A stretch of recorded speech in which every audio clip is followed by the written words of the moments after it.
Nataka kuanza na hoja ya wanachama na viongozi na ndugu kuingia mahakamani.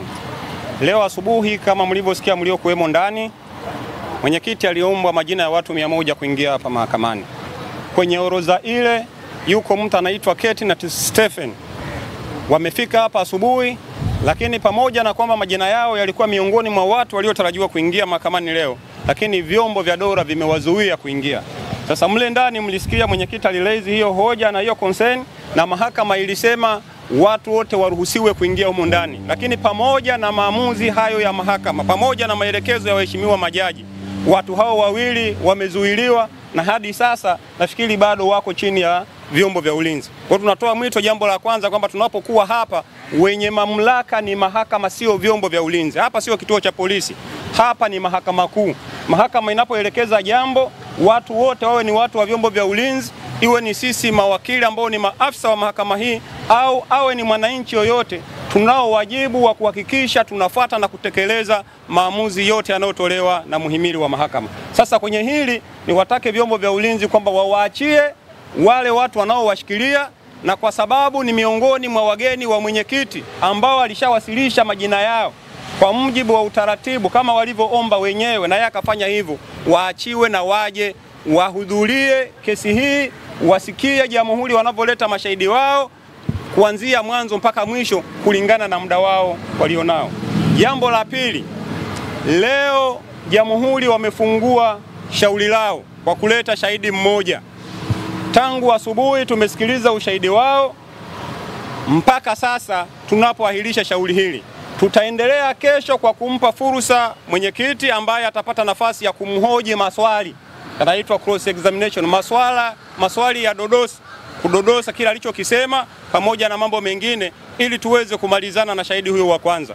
Sasa amesema makamu mwenyekiti, mashahidi tu wa jamhuri wako 30. Mashahidi wa mwenyekiti wa kuanza nao wako 15. Vielelezo viko kadhaa pale. Viko baadhi ya vitu tunaviona, hata jamhuri wenyewe nadhani mliokuwemo ndani mmeona kama kuna kesi au hakuna kesi. Shahidi si ndio huyu? Amekuja leo, mmemsikiliza tuliokuwemo ndani.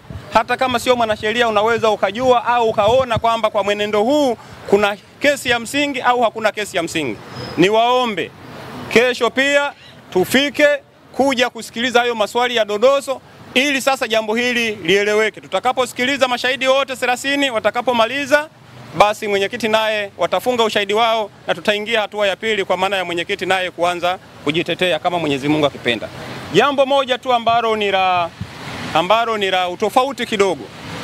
Tulipokuwa kule Kisutu tulifanya zoezi lilikuwa linaitwa komito, na kwenye maelezo ya komito kuna maelezo yakiwemo maelezo ya shahidi mwenyewe aliyokuja leo. Tujajua nini kimetokea, lakini shahidi hajaomba kutoa maelezo yake aliyoyaandika yeye mwenyewe kule, na ambayo yalikuwa sehemu ya komito kule, akisema hayo maelezo ni miongoni mwa vielelezo muhimu ambavyo pia jamhuri walisema wataviwasilisha hapa mahakamani. Shahidi amezungumza kuanzia mwanzo mpaka mwisho, na kwa hatua aliyofikia sasa hana fursa tena ya yeye shahidi kuomba kielelezo chake, kwa maana ya maelezo yake yaweze kuwasilishwa mahakamani. Kwa tunajaribu kushauriana na mteja wetu ambaye tunamsaidia kwenye masuala haya, ili aone ni namna gani kama anaweza kawaambia basi na maelezo yake yale kesho yapokelewe hapa, ili apate fursa pia ya kumhoji, kumuuliza maswali ya dodoso dhidi ya maelezo yake. Sije kawa kule walichokuwa wanakisema na sasa kinachokuja hapa ni vitu viwili tofauti. Kwa hiyo tumefikia hapo kwa leo kumsikiliza shahidi wa kwanza wa upande wa jamhuri ambaye amefunga ushahidi wake. Kesho tutakaposikiliza maswali ya dodoso, basi upande wa jamhuri pia watapata maswali mengine au fursa nyingine ya kumuongoza kwenye baadhi ya maeneo ambayo wanazana atakuwa amekosea au wanahitaji kurekebisha. Kwa hiyo kwa leo tuko hapo, naomba tukutane kesho saa 3 kama mahakama ambavyo imeendelea kwa ajili ya kusikiliza mashahidi wengine. Asanteni sana. Naitwa Gaston Garubindi, ni mkurugenzi wa sheria wa Chadema, lakini pia ni wakili.